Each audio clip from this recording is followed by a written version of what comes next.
Hello, hello, hello, my Be Health Empowered family. Welcome back to another episode of Excuse Me, Doctor. My name is Dr. Melissa Clark. Always, please feel free to call me Dr. Mel.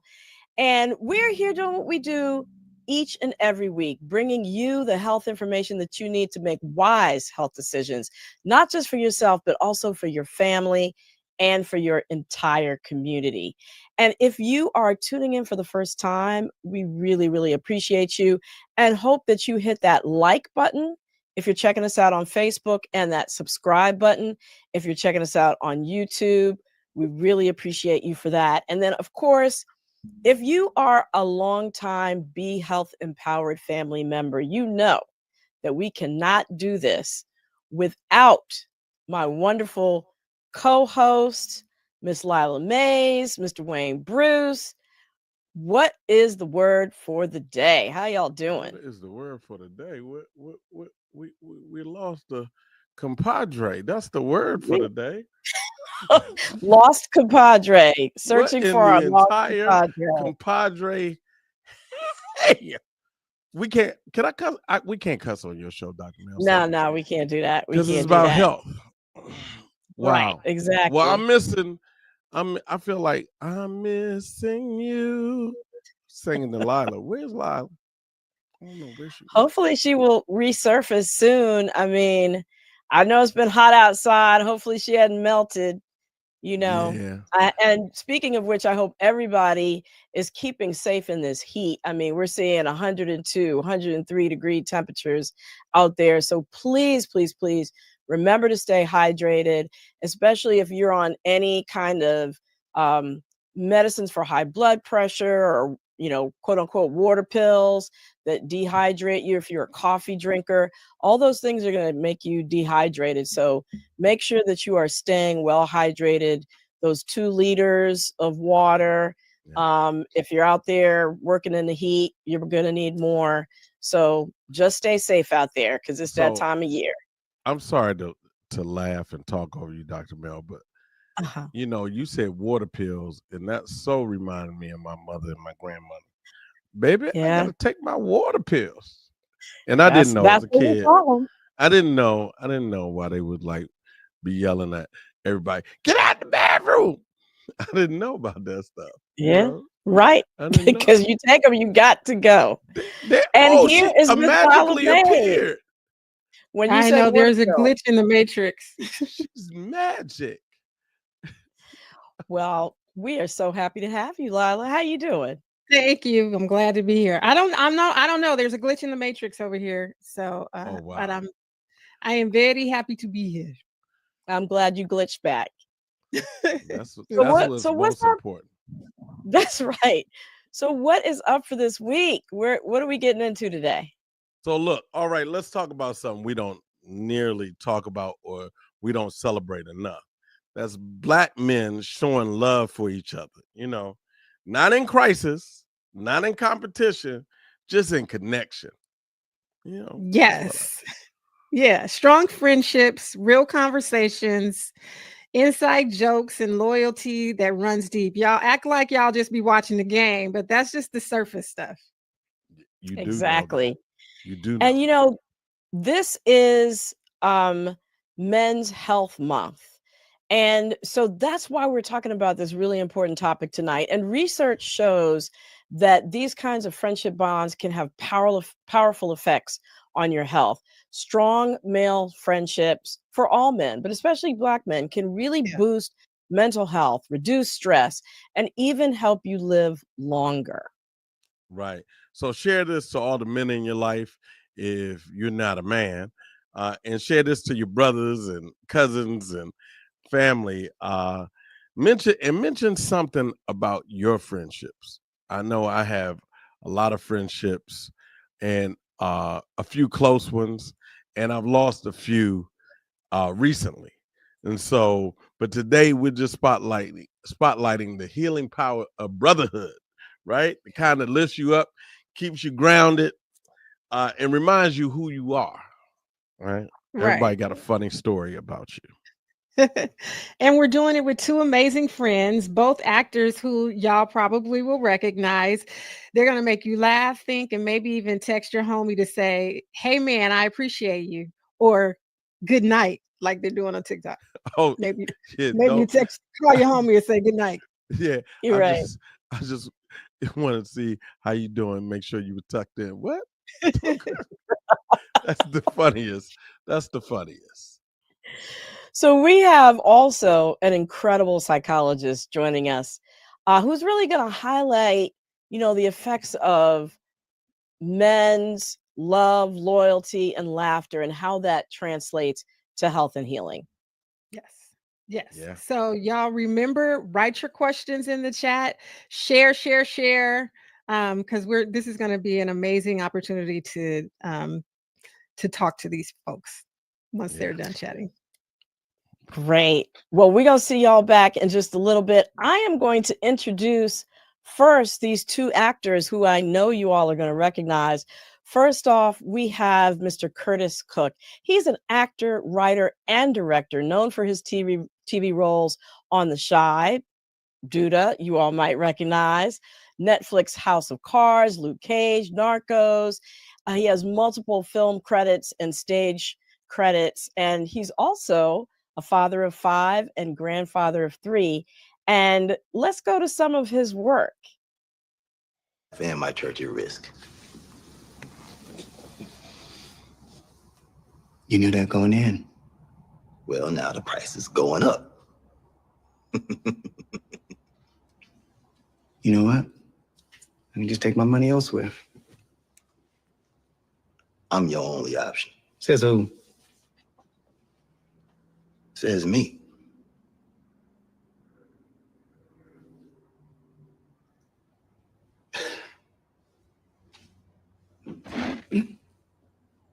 Yeah.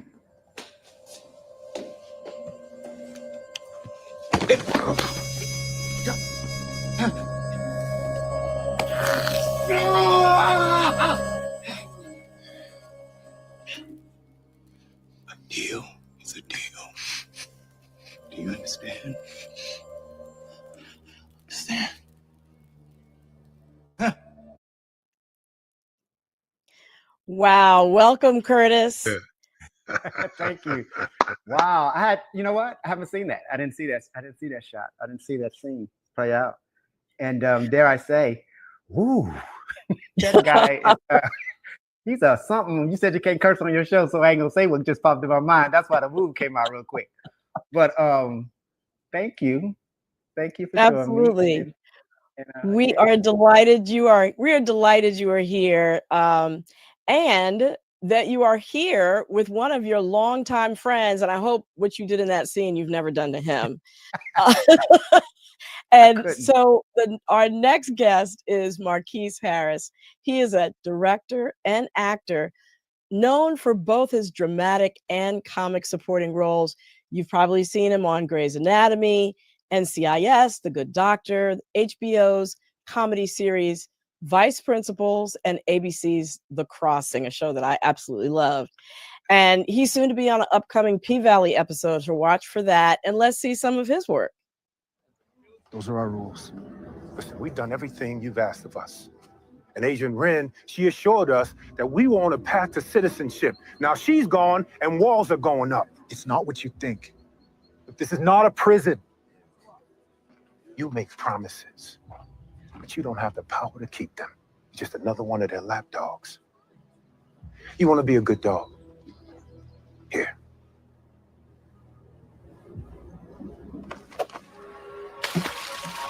Go fetch. Wow. Welcome, Marcuis. Thank you so much for being here. Man, you know, I wouldn't have missed it. You call, I'm here. Well, we appreciate you both. And, we're going to get right into it because this episode is all about friendship. So we got to start at the beginning. We have to start with, how did you two meet and what makes this friendship special?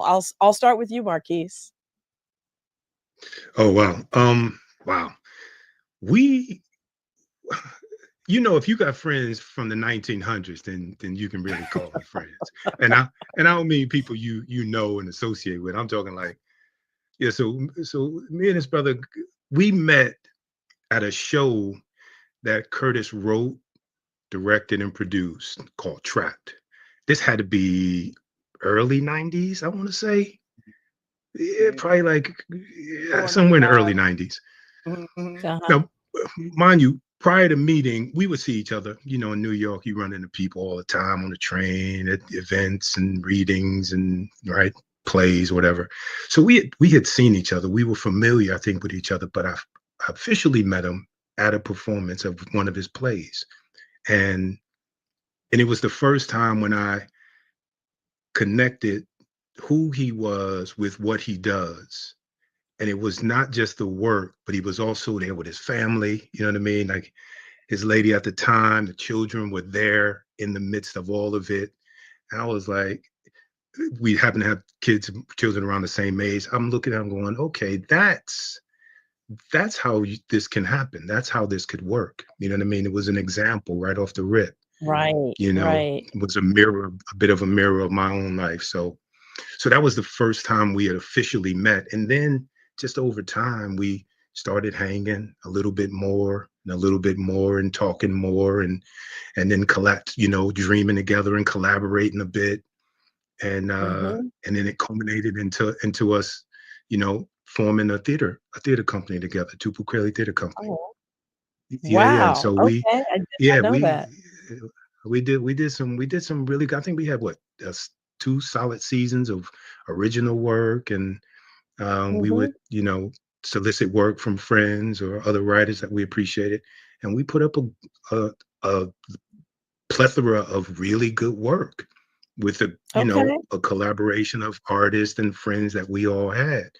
And one by one, people started pilfering off, right? People were getting noticed and getting called out to LA, the big house. LA, people getting called and people were disappearing. So we started to sort of thin out a bit. But our friendship remained, through it all. That's a great. That gives me much more understanding. I didn't even realize that you all had worked together so closely. So Curtis, what would you say makes this friendship special? What makes it have survived all these years since the previous century? Right. Well, first of all, I want to say that everything he just said is a lie. And I don't know this brother. He called me the other day and he told me that he had my children. And if I didn't do this, I would never see my grandchildren again. So I'm here. No. What makes it so we special? know you have your priorities straight. That's good. What makes it so special? Like, I think it's the acceptance. You know what I mean? Like, I think when we have conversations or when we discuss anything, we may not agree on everything we do, but we accept what the other person is bringing to the table without much judgment. And that's hard to find for me anyway. I'm a loner in nature, so I don't have a lot of friends. But whenever I talk and call, and me and Marcuis talk, it feels as if I'm almost talking to another side of myself. I mean, we are the same, but we are so different. He's big-hearted, he's open, he's understanding, he's strong, and I'm just an old begrudging old dude that's sitting on the side saying, nope, I don't like it. You know why I don't like it? Because they shouldn't be doing it. That's wrong. And he's like, yeah, it's wrong, but what if there's so I think it's the acceptance that makes it special. I mean, he said the story about when we met at the theater company. That was really special. But it was another time I want to mention. It was I don't know if it was before that meeting or after that meeting, but we were at an audition for something. It might have been a commercial or whatever. And it was one of those kind of like cattle calls. So it was like loads of people there. And at the end of the audition, we both kind of got finished at the same time. And we were in New York City. And I felt like we were probably down on like 20-something street. But after this call, we just started talking. And we walked from like 23rd Street to, I want to say, almost like 66th Street, just talking. Wow. And we didn't know each other, but at the end of that, I was like, it was another black dude. It was another guy in the business doing what he does. But I was like, I could actually talk to this dude. Like, and I felt like I could talk to him about anything. And that has been through the course of time. Anything we talk about, I mean, we talk about our children, we talk about our parents, we talk about our dreams, we talk, I mean, openly and honestly. And this, I've only had that kind of relationship with my blood siblings. And so I think it's number one, I would say acceptance. I'm long-winded, as you can tell. I would think it would be acceptance would be one of the main things, and respect. Acceptance and respect that makes it so. Yes, no, that makes sense. And I heard something you both said in different ways was Marquis used the word mirror and you said another side of me. And so it sounds like you see yourself in each other, right? So maybe can you share a moment where your friendship really kind of got you through a tough time emotionally? And we'll start with Curtis. Oh my goodness. When hasn't it? Yeah, right. You can see if you can pick one. Right. So, I mean, in this business, there's like everybody knows, there's hills and valleys. And and we're men of certain age, right? And sometimes you get to a point where you honestly feel like, when is it possible? Can it happen? And in the course of that, you still have responsibility as a husband and a father that you have to take care of your family. So that pressure even gets heavier on you, right? And my wife is very understanding, but sometimes it's like, maybe because she's not in the business, she doesn't fully understand how hard or how heartfelt and how heavy it is inside, right? And this is before I had a therapist. And so it'll be times where you just wanted to vent about why things weren't happening. And it wasn't as if Marquis would have the answers. He wouldn't be like, well, it's not happening. He'd be like, yeah. And sometimes it would just be why isn't it happening? I don't know. We did this. And then by the end of that, we would have like a little checklist of things. Well, you know what? Let's try this then the next time. Oh, you did that? Okay, I'm gonna try that too. And then it will just move the ball, the piece just a little forward. You know what I mean? Every time. And so I know it could sound trite, right? The business and all of that, but this is my life. This is what I've always done. So when it feels as if you're not making any headway or moving in a certain way, it could feel as if I've failed. I haven't achieved or supported the people that needed to be supported. And to have someone, another black man, a friend, a brother, to say, you know what, hey, it's gonna be all right, bro. Look, it didn't happen. Let's go. Yeah. What we gonna do? Let's do something else. It's really important to me. So that's I know that's a small tough time, but that was a sort of a tough time No, that's huge, because I honestly don't understand how actors and other creators have the emotional resilience to go through the potential rejection and the challenges that you have in your craft. So I take my hat off to you, and I see why that would be so critically important to have somebody you could talk to about it. So, and Marquis, what would you say makes this relationship different than others that you might have?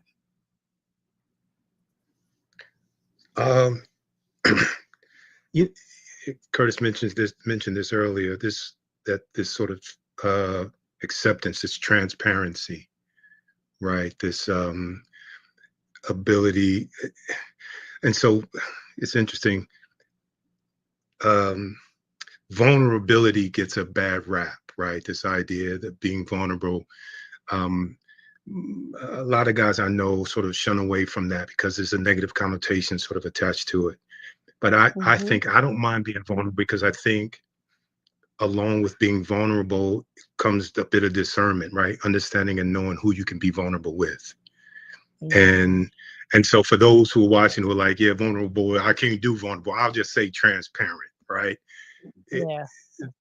You know, there's a level of transparency that enables growth in a way where there's accountability, right? It elevates this accountability factor, and then also the way we talk and communicate. There's often an elevation in emotional intelligence, right? That just in our understanding of the way we're doing life, and Right. together and in this parallel sort of universe, right? Our children, as I said, are like, in the same age range, off to college, and so we are navigating the very same terrain, and so it is Mhm. absolutely fantastic to have someone who you can do that with without all of the noise, all of the stuff, all of the Mhm. connotations, right? That people sort of attach to real brotherhood, real friendship, because that's also partnership as well, Right. Right. and that's really fantastic. Yeah. No, I hear you, especially with the transparency, vulnerability, and emotional intelligence. I love that. We're going to put a pin in all of those because I'm going to come right back to you all because I'm going to bring in Dr. Spears into this conversation because Yeah. some of those themes you touched on are just right. They're ripe for the picking for his commentary. So I'm going to bring him in.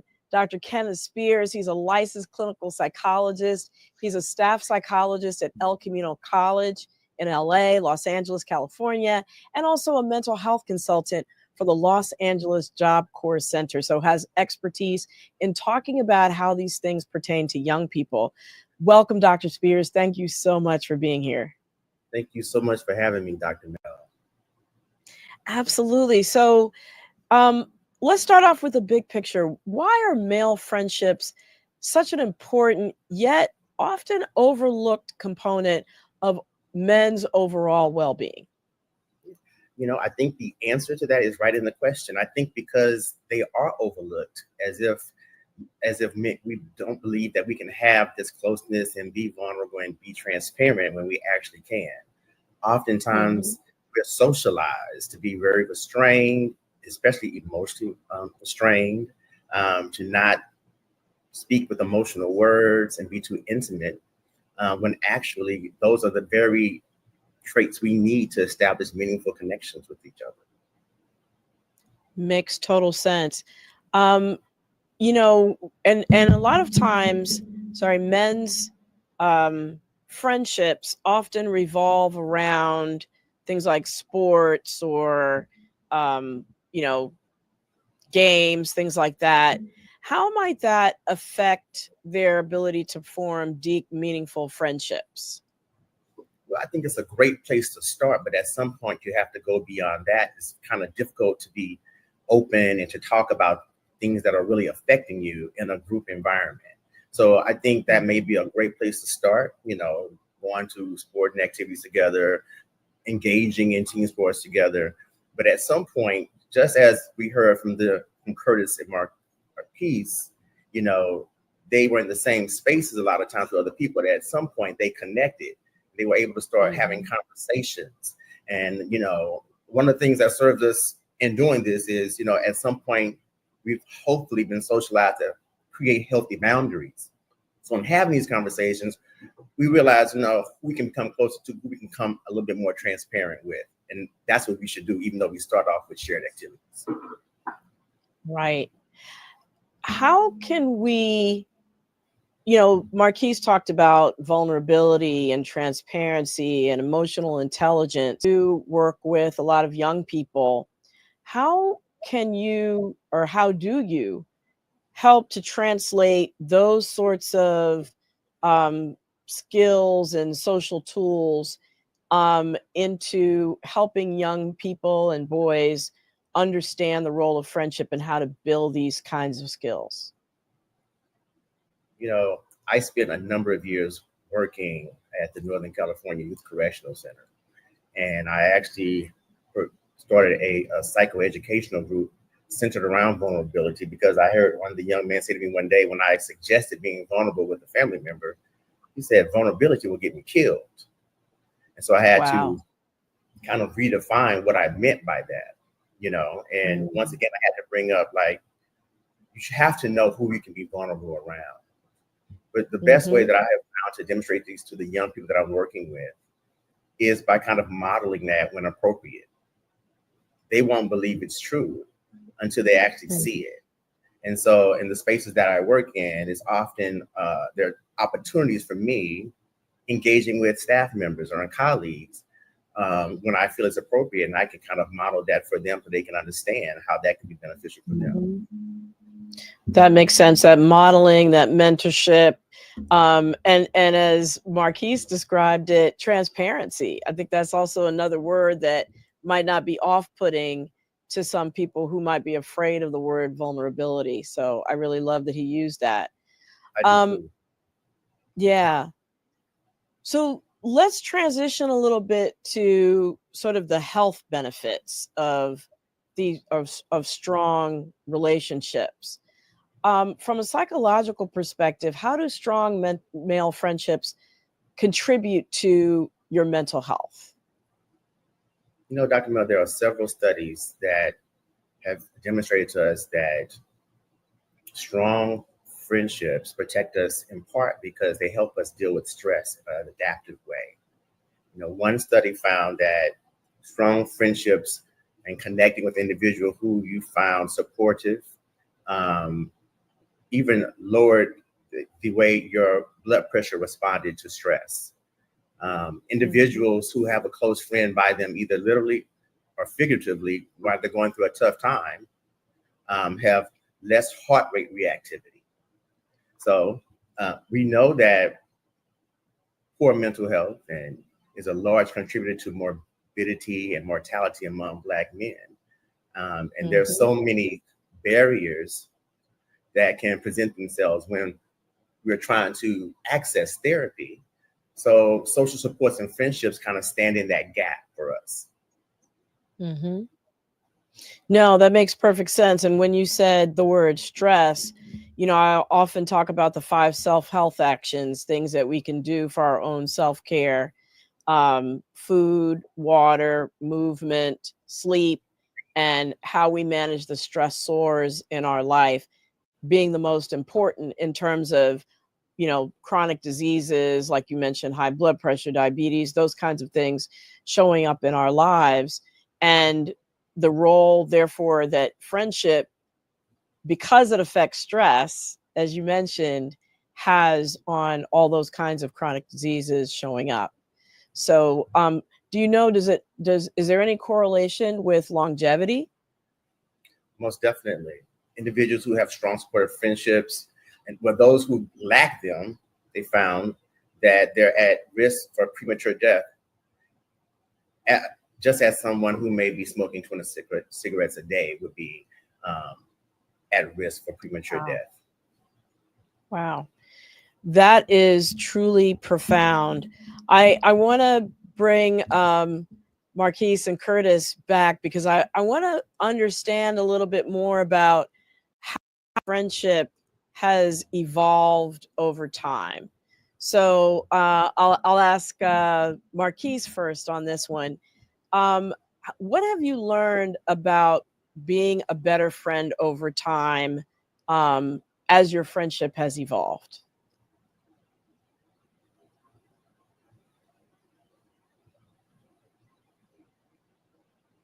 I think we might be having some. Okay, I think I'm there now. Okay. All right. You know, something we both mentioned earlier that you highlighted is how Curtis and I have sort of, our lives have paralleled each other at different points in our friendship. That, you know, it was always helpful and easy to look to him for help through some tough moments. And what that has shown me is how to be a better friend as well, right? How to show up in the same ways, right? For him.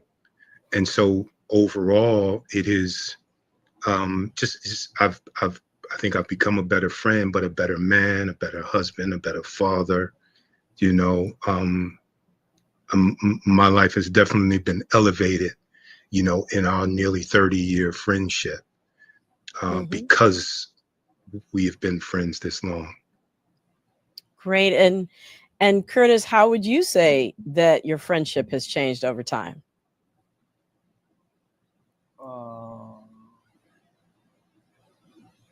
Yeah, time has changed it. I mean, and I mean that because like the children got older, right? And so different things will come up.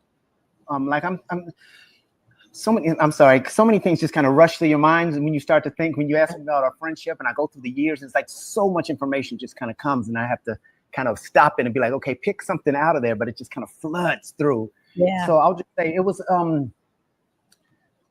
like you said, I have 5 children. My last 2 are twins, a boy and a girl. And at one point, I was having trouble with the disciplining one of my children. And I come from an different era, and and it seemed like nothing I was doing was getting the response that needed to happen.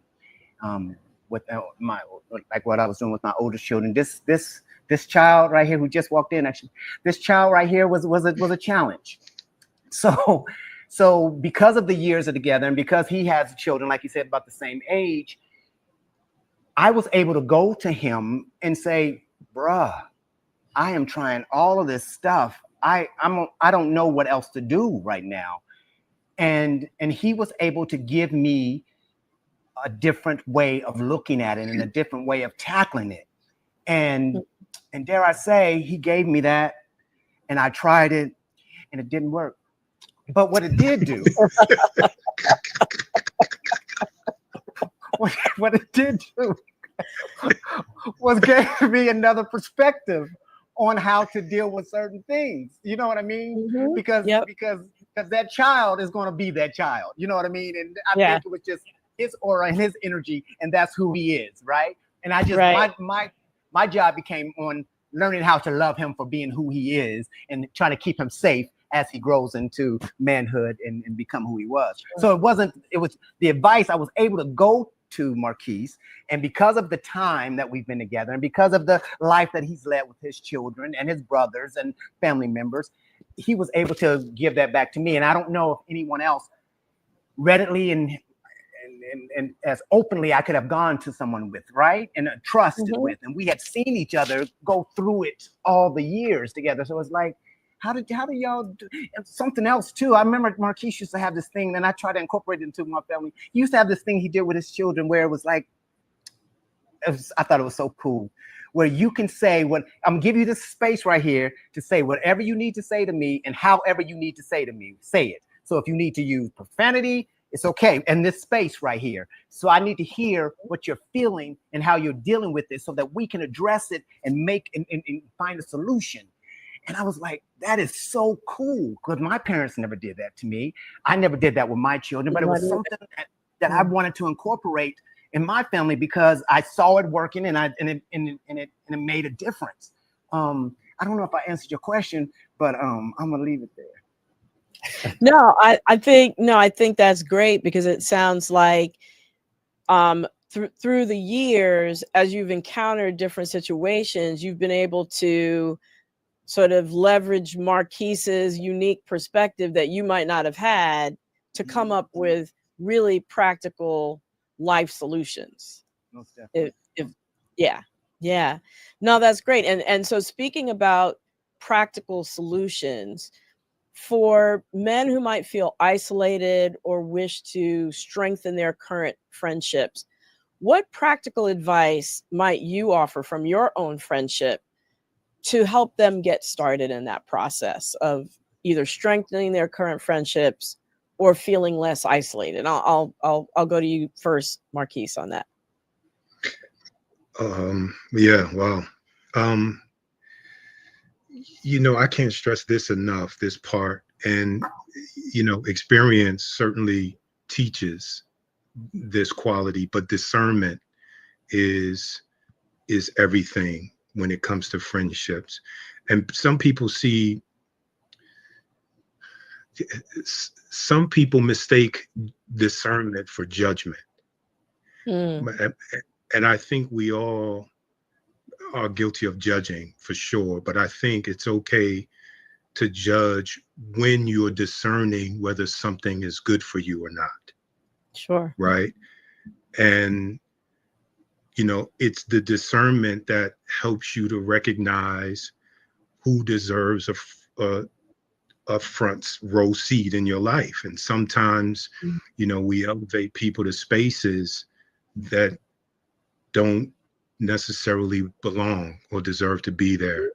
And so I would first, you know, caution young people to not judge, but discern who is in their circle and for what reasons.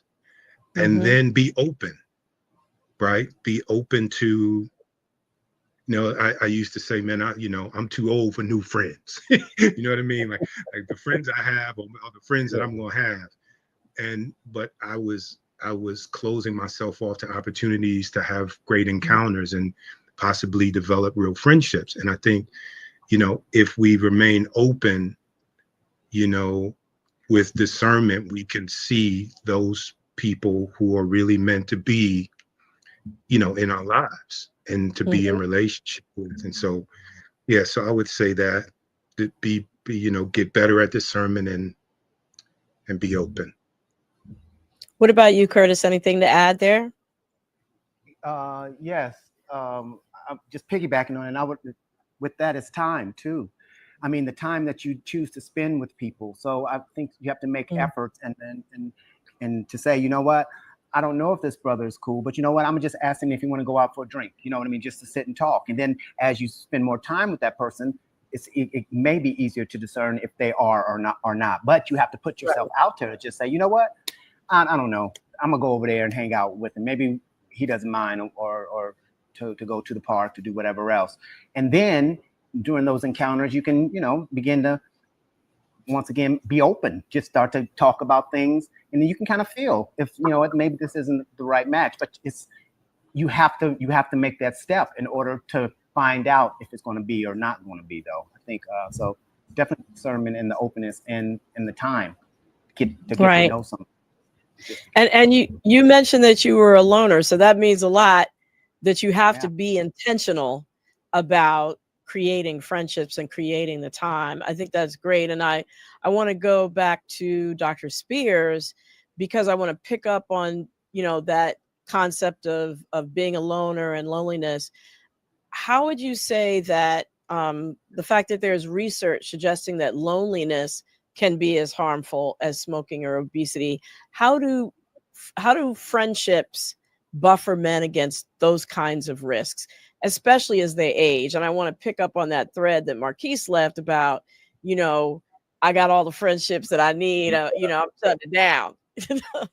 Well, yeah, yes. So we also know that, you know, as we age, men have less friendships and less friendship circles. So it becomes really important to stay open, as he spoke about, to making new friends, being vulnerable, being open, and putting yourself out there.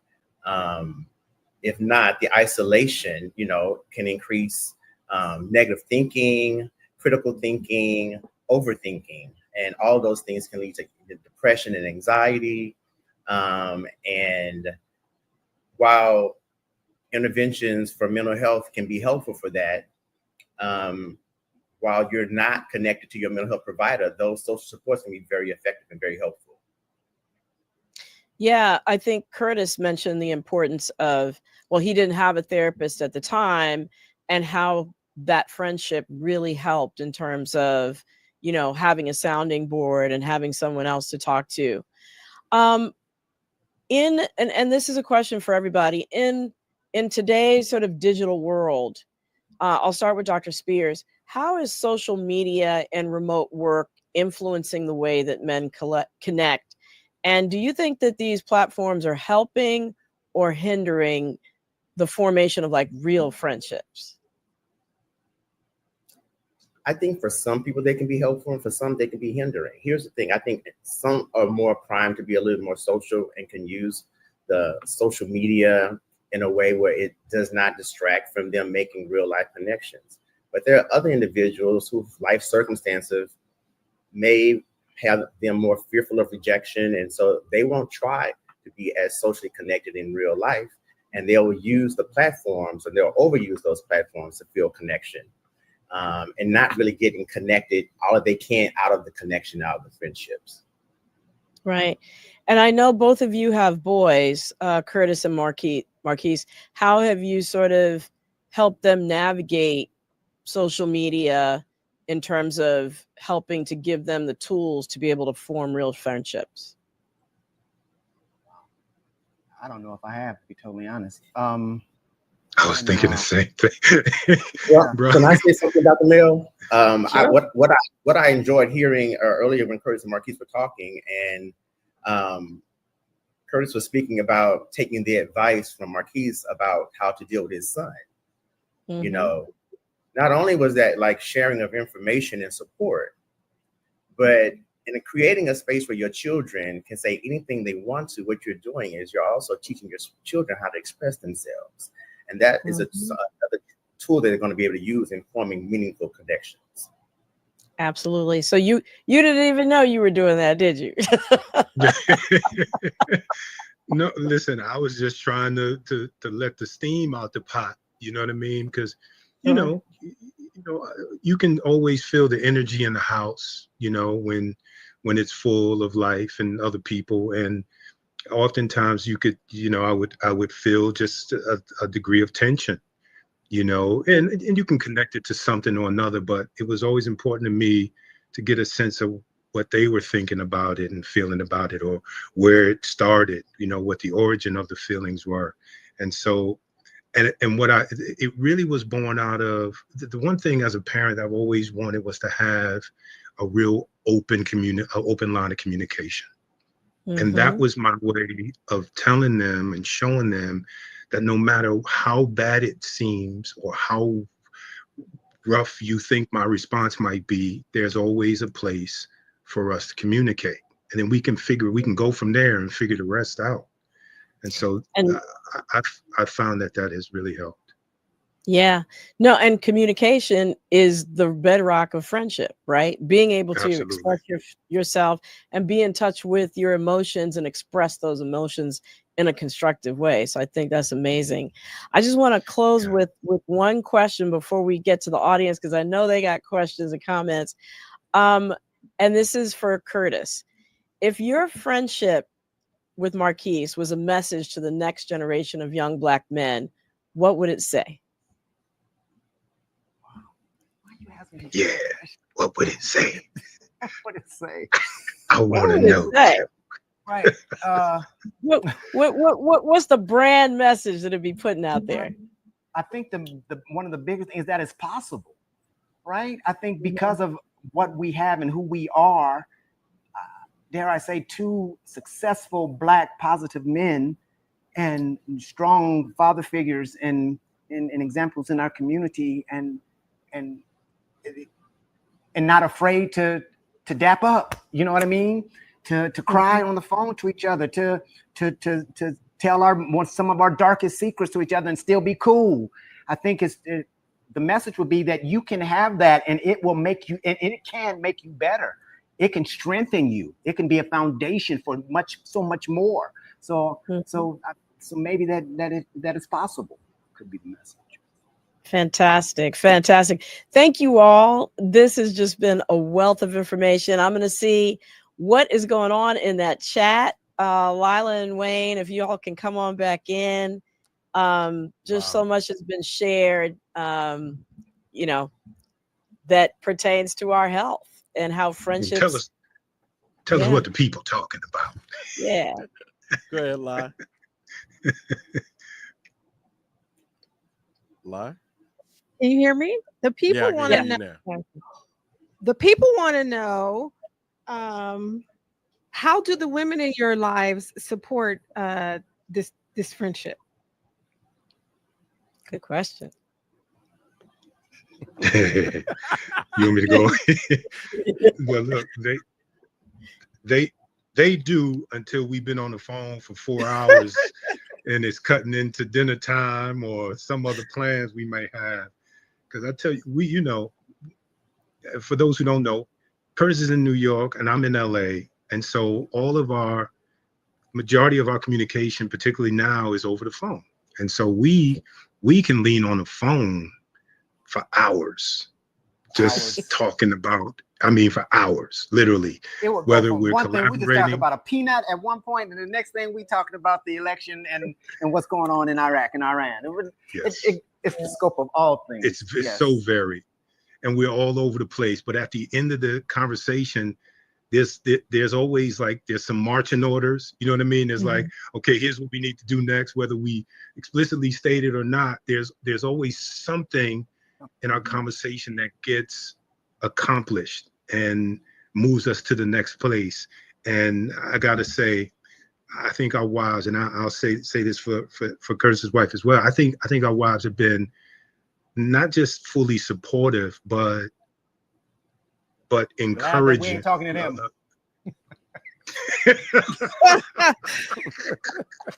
Like, whoa, you got that out. Oh my God, I heard all of it. I'm glad you told me that. But Curtis, to that point, I was gonna flip it and say, Keith, I think you made a really good point. I don't know if you're finished. Oh. But the other side of that is, how has your friendship supported your relationship with your spouses? Great question. Yeah. I'll let you that's not a question I can answer, right? She would have to say that. She would have to say how it really has, right? Okay. But I think that wow, yeah. Chew on it, Curtis. Mm-hmm. I think I'll jump in there. I think, because naturally, men of a certain age that have children that have been married, double-digit years. Like, we both have been married more than 15 years. You know what I mean? Mm-hmm. And so our commitment, not just to our families, but to our wives, to our children, is a thing that we have and hold in common. So we can always.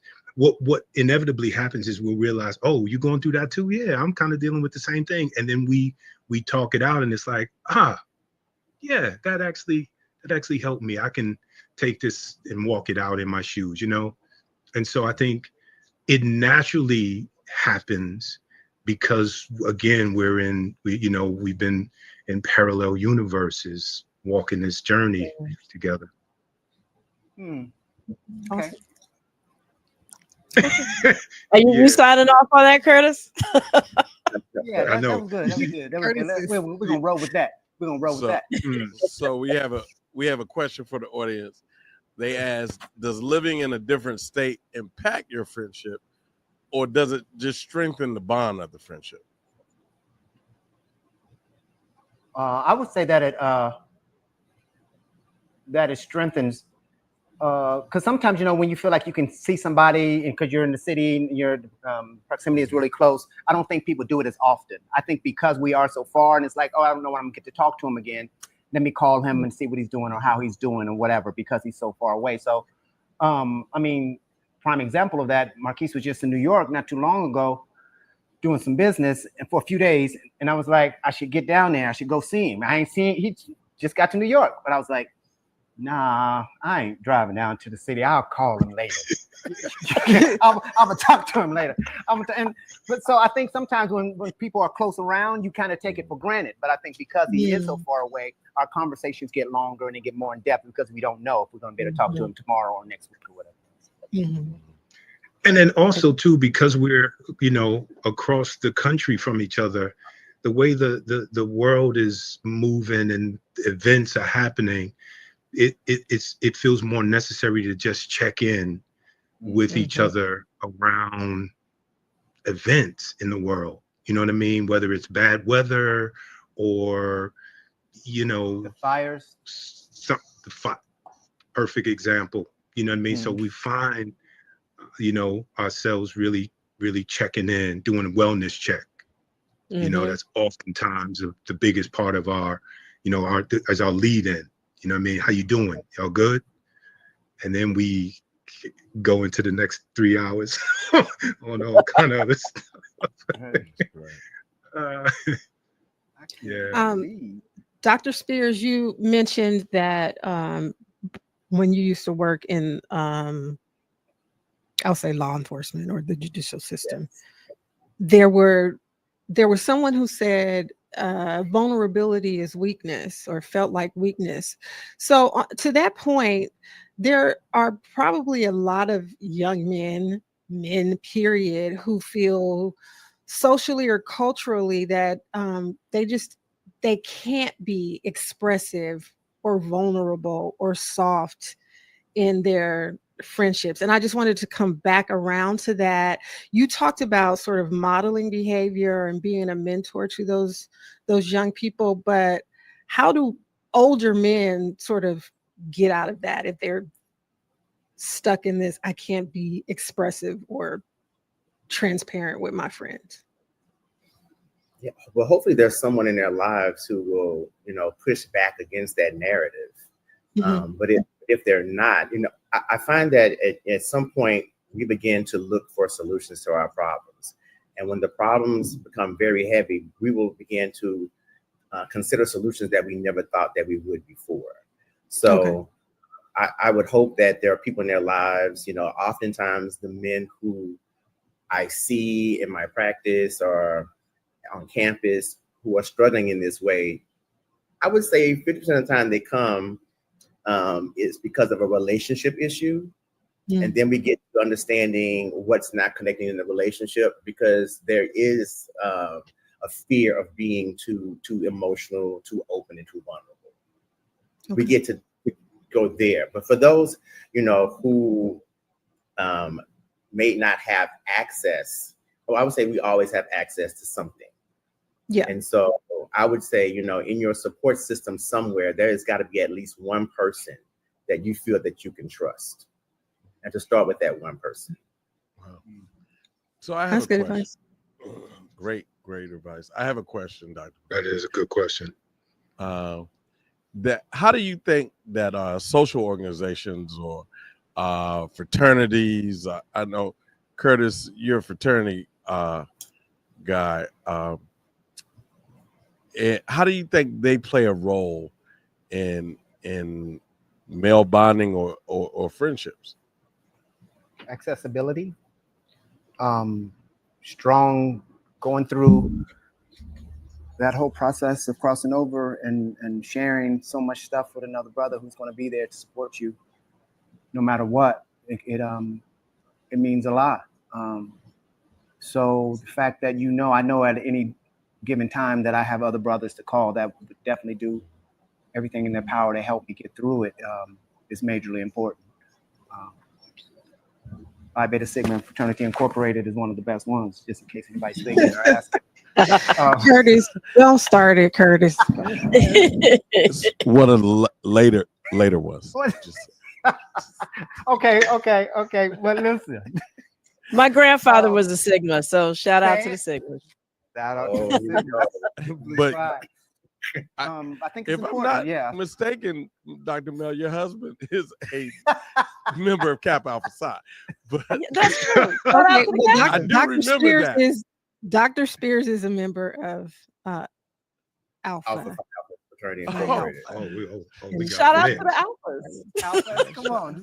I can shout them all out. That's why I was just saying, don't start it. Don't start it. You know, I have something I want to ask Marcuis. Since this has been an amazing conversation around male friendships and positivity, and you know, the support of life, really having these kinds of connections, Marcuis, I just want to amplify the positivity that you put into the world. What does your shirt say? Oh, that's what's up. You know what, Lila, I'm loving you for that. Look at this. Each one teach one. Love. You dig? Yeah. And I think, listen, this is a principle that I think we should all live by, right? Yeah. You know, whether you are a parent or whether you don't, I say anybody of a certain age is a parent, because we are always sort of mentoring and guiding and nurturing the people that are in our lives, no matter how young or old they may be. And so each one teach one is a principle that I grew up knowing and understanding. This has been embedded in my DNA. And I think it is the way that we change the world. It really is. It's, you know, if you, it's a way to do it in a manageable way, right? Where you don't have to bite off more than you can chew, but you can take small bites, which is to say, if you can reach one person, if each person can reach one person, then you can teach that person, and that creates the change that we all really need to see in the world. And so, you know, so the brand is Vibes and Virtues Unlimited, but each one teach one is the principle, the foundation by which, you know, we're building on it. And it's about really, you know, instilling virtues, good vibes and strong virtues back into the world. The power of one. Amen. So where can they find that? So I am Marquis is my handle on IG, and in my handle, in my IG, you can click the link in the bio, and it'll take you straight to the page, and then you can sift through all of the various designs and color waves and sizes and choose the one you love. I think there's something there for everybody. Yeah. Right. Fantastic. And where can the folks find you, Curtis? On Marquis's IG with the Each One Teach One. All the shirts. Yeah, there you go. No. That's where he'll be. That's where I'll be. I mean, I don't on Instagram, Curtis Cook. I mean, I try to answer people back on there, but it becomes a little overwhelming sometimes, and I don't want to be mad at folks, but that's probably the easiest way to get in contact with me. Yeah. All right. I do want to make a correction. I am Marquis is my personal IG. Vibes and Virtues Unlimited is the brand, the brand name, and the letter N. The letter N. Vibes and Virtues Unlimited. All right. And what about you, Dr. Spears? The best way to reach me is on my website. My practice is Wellness Our Way Psychological Service, and it's wowpsych.com. WOWSYCH.com. Wow. Come on, Wow Psych. Wellness Our Way. Wow. Come on. All right. Wow. I mean, we haven't really, we've talked about the power of friendship, but I do want to make sure that everybody knows one of the things that Curtis said, he didn't have a therapist yet.